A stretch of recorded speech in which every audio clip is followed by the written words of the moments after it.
Assalamualaikum warahmatullahi wabarakatuh. Selamat pagi, Bapak dan Ibu dosen yang kami hormati. Kepada yang terhormat Ibu Rizka Wulandari Putri, STMT selaku dosen pembimbing penelitian, dan yang kami hormati Bapak dan Ibu dosen selaku penguji pada seminar penelitian hari ini.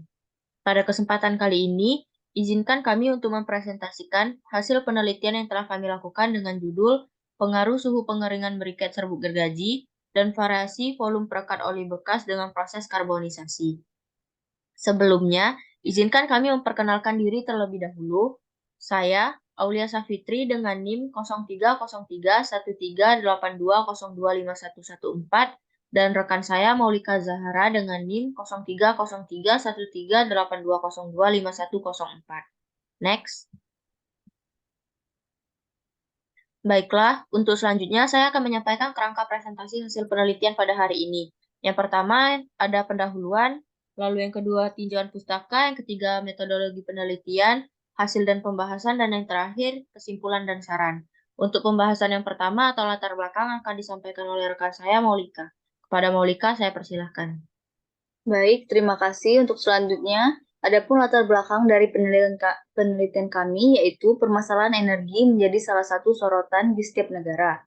Populasi manusia yang semakin meningkat di Indonesia memiliki dampak pada kebutuhan dan konsumsi energi yang semakin meningkat pula, seperti kebutuhan minyak tanah dan gas LPG yang semakin menipis. Untuk mengatasi permasalahan ini, maka salah satu solusi yang dapat digunakan adalah dengan cara pemanfaatan biomasa berupa serbuk gergaji kayu sungkai, hasil dari industri permebelan sebagai bahan baku dalam pembuatan biobriket. Kelebihan energi alternatif pada biobriket ini adalah ramah lingkungan dan dapat dijadikan ataupun diproses menjadi barang yang mempunyai nilai tambah atau komoditas. Selanjutnya, untuk rumusan masalah pada penelitian ini adalah bagaimana pengaruh rasio penambahan volume oli bekas dan pengaruh suhu pengeringan briket terhadap kandungan air, abu, zat terbang, karbon terikat, nilai kalor biobriket, dan performa biobriket. Untuk selanjutnya, tujuan penelitian ini adalah untuk mengetahui pengaruh rasio penambahan volume oli bekas dan pengaruh suhu pengeringan briket terhadap kandungan air, abu, zat terbang, karbon terikat, dan nilai kalor, serta performa biobriket. Selanjutnya, manfaat penelitian ini, yang pertama, satu bagi praktikan, memberikan pengetahuan dan pengalaman dalam pembuatan biobriket dari serbuk gergaji kayu sungkai dengan perekat oli bekas. Yang kedua, bagi masyarakat memberikan informasi mengenai pemanfaatan serbuk gergaji kayu sungkai sebagai pembuatan biobriket. Yang ketiga, bagi peneliti, memberikan referensi untuk melakukan penelitian mengenai judul terkait. Dan yang terakhir, menghasilkan produk biobriket sebagai bahan bakar alternatif. Selanjutnya, hipotesis.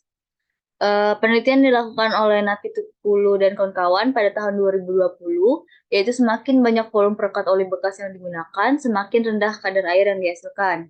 Yang kedua, penelitian yang dilakukan oleh Nugroho dan kawan-kawan pada tahun 2020, semakin banyak aditif tepung tapioka yang digunakan, maka semakin turun nilai kalor. Yang ketiga, penelitian yang dilakukan oleh Utomo pada tahun 2015, semakin tinggi suhu pengeringan briket dari suhu 60, 70, 80 derajat Celcius, maka semakin tinggi pula nilai kalor yang dihasilkan. Namun setelah melewati 80 derajat Celcius, nilai kalor cenderung menurun. Dan yang terakhir, penelitian yang dilakukan oleh Nugroho dan kawan-kawan pada tahun 2020, waktu pembakaran yang dihasilkan briket dengan suhu pengeringan 60 derajat Celcius selama 24 jam akan semakin lama jika semakin banyak aditif tepung tapioka yang digunakan.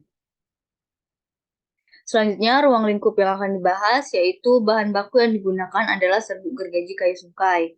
Kemudian, bahan perekat yang digunakan adalah oli bekas dan aditif tepung tapioka. Temperatur pengeringan briket dan rasio volume oli bekas. Selanjutnya, untuk tinjauan pustaka mengenai kayu sungkai. Kayu sungkai ini biasanya digunakan oleh pabrik perabot rumah tangga yang digunakan untuk pembuatan lemari, meja, kursi, dan lain-lain. Produksi mebel dan kerajinan memiliki limbah yang belum dimanfaatkan dengan optimal. Pemanfaatan limbah yang belum optimal ini dapat dijadikan sebagai bahan baku dalam pembuatan biobriket. Kandungan kimia kayu sungkai dapat dilihat pada tabel berikut. Yang pertama ada selulosa dengan kadar 47,5%, lignin 29,9%, pentosa 14,4%, silika 0,4%, abu 1,4%, dan sulfur kurang dari 0,1%. Selanjutnya, untuk memastikan kualitas dan keamanan biobriket serbuk gergaji kayu yang dihasilkan, beberapa standar kualitas telah ditetapkan oleh beberapa lembaga dan organisasi. Standar kualitas ini mengatur beberapa parameter. Terdapat beberapa standar kualitas biobriket serbuk gergaji kayu, beberapa di antaranya yaitu SNI, Permen SDM nomor 47 tahun 2006, standar Jepang, Inggris, Eropa, dan Amerika. Standar kualitas biobriket tersebut dapat dilihat pada tabel berikut. Selanjutnya akan disampaikan oleh rekan saya. Baiklah, untuk selanjutnya, perekat dan aditif yang kami gunakan yaitu berupa oli bekas dan juga tepung tapioka.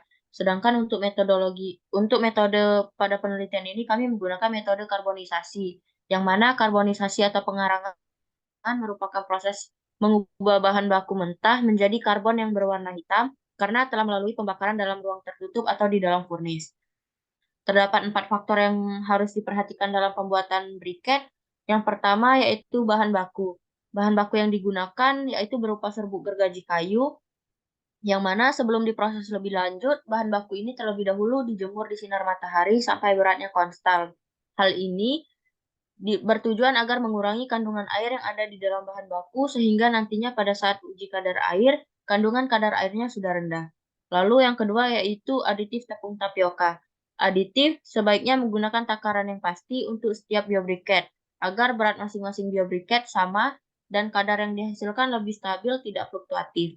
Lalu untuk suhu pengeringan harus diperhatikan karena pada suhu pengeringan yang terlalu tinggi, biobriket akan rusak, yang mana biobriket akan kering dan pecah, sehingga suhu pengeringan ini harus dijaga. Lalu yang terakhir yaitu suhu karbonisasi. Pada saat karbonisasi, sebaiknya mengetahui terlebih dahulu bahan baku yang digunakan itu bisa tahan di suhu berapa. Nah, hal ini bertujuan untuk mencegah bahan baku tersebut terbentuk menjadi abu. Next.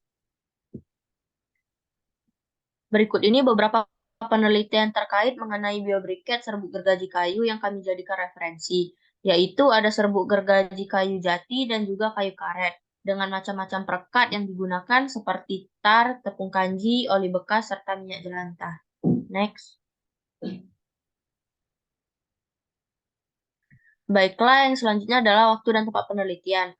Penelitian dilaksanakan pada bulan Februari sampai dengan Juli 2023, bertempat di Laboratorium Rekayasa Proses dan Pengembangan Produk Industri Universitas Sriwijaya. Sedangkan untuk analisanya, kami menggunakan 2 lab, yaitu Lab Energi dan Sumber Daya Mineral Pemerintah Provinsi Palembang dan juga Lab Politeknik Negeri Sriwijaya. Next. Adapun variabel penelitian yang kami gunakan ada 3, yaitu variabel tetap, variabel bebas, dan variabel terikat.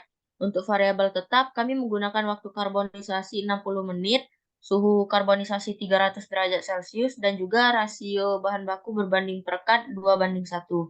Sedangkan untuk variabel bebas, kami menggunakan volume perekat oli sebanyak 5 mili, 10 mili, 15 mili, dan 20 mili. Untuk suhu pengeringan biobriket, kami bagi menjadi 2, yaitu 80 derajat Celcius dan juga 100 derajat Celcius selama 1 jam.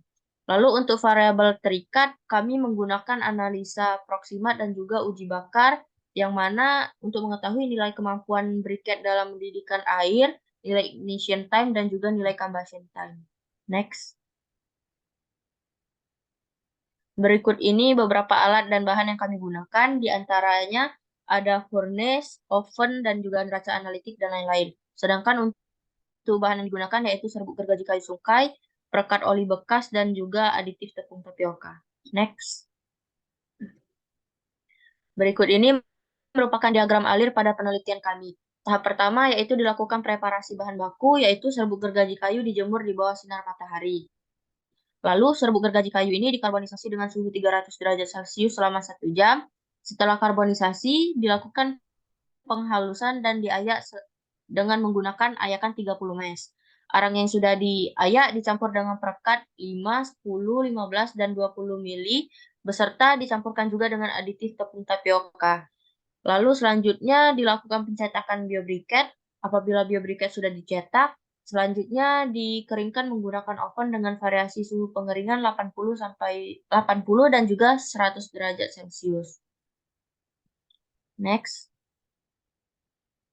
Berikut ini merupakan hasil penelitian kami, yaitu biobriket yang sudah jadi.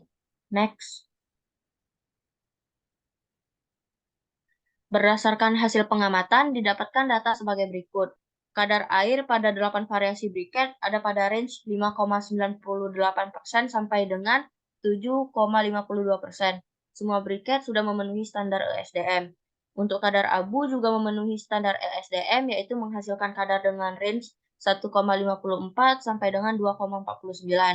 Lalu untuk kadar zat terbang dan karbon terikat masih kurang memenuhi standar ESDM, yaitu kurang dari 15% untuk kadar zat terbang dan lebih dari 77% untuk kadar karbon terikat. Pada nilai kalor, terdapat dua nilai kalor, yaitu HHV eksperimental dan juga HHV calculated. Briket 4B memiliki nilai eksperimental yang paling tinggi, sedangkan HHV calculated nilai kalor yang paling tinggi ada pada biobriket 2B. Keterangan rasio masing-masing variasi dapat dilihat pada slide. Next. Selanjutnya, performa pembakaran biobriket serbuk gergaji kayu sungkai dapat dilihat pada tabel berikut. Biobriket yang memiliki performa terbaik dengan waktu penyalayan tercepat diperoleh pada perlakuan 3B, yaitu dengan waktu 9,67 detik. Kemudian yang paling lama habis yaitu pada sampel 4A dengan waktu 38,95 menit. Dan performa terbaik dalam uji mendidihkan air 100 ml adalah biobriket pada sampel 4B dengan suhu pembakaran 462,3 derajat Celcius, laju pembakaran 0,4501 dan lama waktu pendidikan air selama 2,48 menit. Selanjutnya, pengaruh suhu pengeringan briket dan variasi volume perekat terhadap kadar air. Pengaruh suhu pengeringan briket terhadap kadar air briket ini yang dihasilkan menunjukkan bahwa suhu pengeringan yang lebih tinggi itu pada suhu 100 derajat Celcius yang menghasilkan kadar air yang lebih rendah. Kemudian biobriket dengan perbandingan rasio bahan baku dan perekat memiliki tren yang fluktuatif, tidak stabil. Selanjutnya, berdasarkan Permen SDM nomor 47 tahun 2006, seluruh variasi nilai kadar air briket telah memenuhi standar, yaitu kurang dari 15% dan SNI kurang dari sama dengan 8%. Selanjutnya, pengaruh suhu pengeringan dan variasi volume perekat terhadap kadar abu. Pengaruh suhu pengeringan briket terhadap kadar abu briket ini dihasilkan menunjukkan suhu pengeringan yang tinggi, yang menyebabkan kadar abu semakin rendah. Kemudian yang kedua, pengaruh volume perekat oli bekas terhadap kadar abu briket pada suhu pengeringan 80 derajat Celcius menunjukkan penurunan seiring bertambahnya volume perekat oli bekas. Sedangkan pada biobriket dengan suhu pengeringan 100 derajat Celcius, kadar zat abunya itu fluktuatif. Kemudian juga kadar abu briket serbuk kayu sungkai dengan perekat oli bekas dan aditif tepung tapioka telah memenuhi standar kualitas briket Indonesia, yaitu kurang dari sama dengan 10% menurut Permen SDM nomor 47 tahun 2006 dan SNI kurang dari 8%. Selanjutnya akan disampaikan oleh rekan saya. Baiklah, untuk yang selanjutnya yaitu pengaruh suhu pengeringan dan variasi volume perekat terhadap kadar zat terbang. Kadar zat terbang dipengaruhi kadar lignin pada bahan baku dan juga kandungan aditif yang digunakan. Berdasarkan penelitian, semakin tinggi suhu pengeringan briket, maka akan semakin tinggi kadar zat terbang. Lalu, semakin banyak volume perekat oli bekas yang digunakan, kadar zat terbang juga akan semakin tinggi. Untuk kadar zat terbang yang paling rendah dicapai pada briket dengan suhu pengeringan 80 derajat Celcius dan volume oli bekas 20 mili, yaitu sebesar 59,44 persen. Next. Lalu pengaruh suhu pengeringan dan variasi volume perekat terhadap kadar karbon terikat, yang mana berdasarkan penelitian semakin tinggi kadar karbon terikat, semakin lama waktu pembakaran dan briket yang dihasilkan akan semakin minim asap. Lalu semakin tinggi kadar karbon terikat, maka semakin tinggi nilai kalor. Dan juga biobriket dengan kadar karbon terikat yang paling tinggi itu dicapai pada biobriket 1B dengan suhu pengeringan 100 derajat Celcius dengan volume perekat 5 mili. Next. Untuk pengaruh suhu pengeringan dan variasi volume perekat terhadap nilai kalor calculated, di sini kami menggunakan rumus yang ditemukan oleh Darmibas pada tahun 1997, yaitu HHV eksperimental sama dengan 0,196 dikali dengan fix karbon ditambah 14,119. HHV calculated ini digunakan untuk mengetahui berapa keakuratan data antara nilai kalor. Nilai kalor yang paling tinggi adalah biobriket 1B dengan suhu pengeringan 100 derajat Celcius dan volume perekat 5 mili. Hal ini selaras dengan kadar karbon terikat tertinggi pada kondisi tersebut. Next. Selanjutnya, pengaruh suhu pengeringan dan variasi volume perekat terhadap nilai kalor eksperimental, yang mana berdasarkan penelitian, semakin tinggi nilai kalor, maka energi panas yang dihasilkan akan semakin tinggi pula. Semakin tinggi volume perekat oli bekas dan suhu pengeringan, maka semakin tinggi pula nilai kalor. Biobriket dengan nilai kalor yang paling tinggi dicapai pada biobriket 4B dengan suhu pengeringan 100 derajat Celcius dan volume perekat 20 mili. Briket ini telah mendekati standar ESDM. Jika ditinjau dari standar Eropa, biobriket 2B, 3B, dan juga biobriket 4B telah memenuhi standar, yaitu lebih dari sama dengan 3.576 kalori per gram. Next. Berikut nilai dari deviasi nilai kalor calculated dan juga nilai kalor eksperimental. Dapat dilihat bahwa nilai deviasi yang semakin mendekati angka 0, maka menunjukkan semakin akurat data yang dihasilkan. Biobriket 4B memiliki nilai kalor terakurat dengan deviasi paling rendah, yaitu 1,35. Next. Selanjutnya, pengaruh suhu pengeringan dan variasi volume perekat terhadap waktu penyalaan atau ignition time. Oli bekas yang ditambahkan pada biobriket dapat mempercepat waktu untuk memulai pembakaran atau menyala. Kemudian, waktu nyala api terlama diperoleh pada briket dengan suhu 80 derajat Celcius dan volume perekat oli bekas sebesar 20 mili dengan waktu 17,09 detik. Lalu, waktu penyalaan briket yang tercepat diperoleh pada suhu 100 derajat Celcius dan volume perekat oli bekas sebesar 15 mili dengan waktu 9,67 detik. Secara keseluruhan, waktu penyalaan briket kayu sungkai ini lebih cepat jika dibandingkan dengan penyalaan briket batu bara dengan waktu 286 detik. Kemudian, semakin tinggi volatimeter, semakin cepat proses penyalaan. Semakin rendah volatimeter, maka akan semakin lambat pula proses penyalaan briket sampai dengan timbul api. Nah, kadar air juga dapat menentukan kualitas biobriket tersebut. Selanjutnya, pengaruh suhu pengeringan dan variasi volume perekat terhadap waktu pembakaran atau combustion time. Briket yang bermutu baik dapat dilihat dari semakin lama briket tersebut dapat bertahan dalam proses penyalaan. Kemudian, kandungan perekat dalam briket juga mempengaruhi nilai kalor, kadar abu, dan volatimeter dalam biobriket itu sendiri. Selanjutnya, waktu pembakaran juga dipengaruhi oleh faktor-faktor lain, diantaranya kelembapan dan karbon terikat. Dan yang terakhir, range waktu pembakaran pada briket kayu sungkai ini berkisar 19,83 menit sampai dengan 38,95 menit.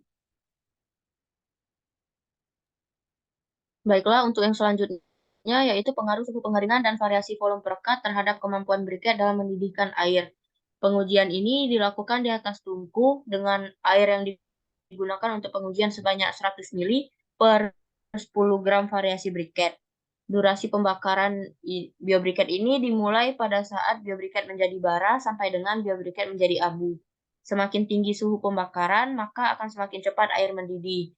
Suhu pembakaran yang semakin naik seiring bertambahnya volume oli bekas, dan semakin tinggi juga suhu pengeringan. Suhu pembakaran yang tinggi berasal dari nilai kalor yang tinggi pula. Biobriket 4B memiliki performa terbaik dalam mendidihkan air 100 mili, yaitu dengan nilai laju pembakaran sebesar 0,4051 gram per menit dan suhu pembakaran yang tinggi yaitu 462,3 derajat Celcius sehingga mampu mendidihkan air dengan cepat pada waktu 2,48 menit. Next. Kemudian untuk kesimpulan pada penelitian ini adalah satu, pengaruh penambahan volume oli bekas terhadap analisa proximate. Semakin banyak rasio penambahan volume oli bekas, maka semakin meningkat nilai kalor jika dilihat dari uji eksperimental. BioBriquette 4B memiliki nilai kalor tertinggi dengan uji eksperimental sebesar 4.373,89 kalori per gram. Berdasarkan persamaan perhitungan nilai kalor tertinggi terdapat pada BioBriquette 1B, yaitu sebesar 4.850 kalori per gram. Yang kedua, pengaruh penambahan volume oli bekas terhadap performa BioBriquette. Semakin banyak oli bekas yang digunakan, nilai kalor BioBriquette semakin tinggi, yang membuat suhu pembakaran BioBriquette semakin tinggi, yaitu 462,3 derajat Celcius yang dicapai pada sampel 4B dengan suhu pengeringan 100 derajat Celcius. Oli bekas memiliki sifat yang mudah terbakar dan memiliki kandungan bahan volatil yang tinggi, sehingga dapat membantu mempercepat proses pengapian atau ignition time.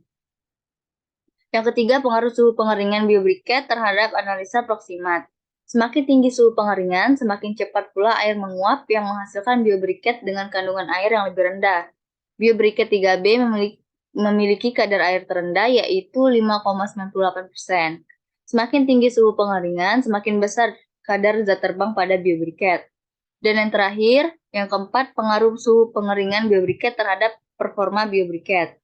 Semakin tinggi suhu pengeringan, maka semakin rendah kadar air sehingga briquette lebih mudah menyala dan briquette lebih cepat mendidihkan air dengan waktu 2,48 menit. Semakin tinggi kadar zat terbang, semakin cepat BioBriquette menyala. Namun akan semakin cepat pula BioBriquette tersebut habis terbakar. Berikut ini beberapa saran hasil dari penelitian kami. Pada penelitian selanjutnya, sebaiknya penggunaan perekat tepung tapioka menggunakan takaran yang pasti agar menghasilkan BioBriquette dengan data yang akurat dan tidak fluktuatif. Lalu, briquette yang masih panas sebaiknya jangan langsung disimpan dan ditutup dikarenakan akan membuat BioBriquette tersebut menjadi lembab dan berjamur. Lalu, saran yang ketiga yaitu sebaiknya alat-alat pada penelitian dilakukan kalibrasi terlebih dahulu sebelum digunakan. Next. Berikut ini daftar pustaka yang kami gunakan pada penelitian kami. Sekian presentasi hasil penelitian kami. Apabila ada salah kata, kami mohon maaf. Kepada Allah kami mohon ampun. Wassalamualaikum warahmatullahi wabarakatuh.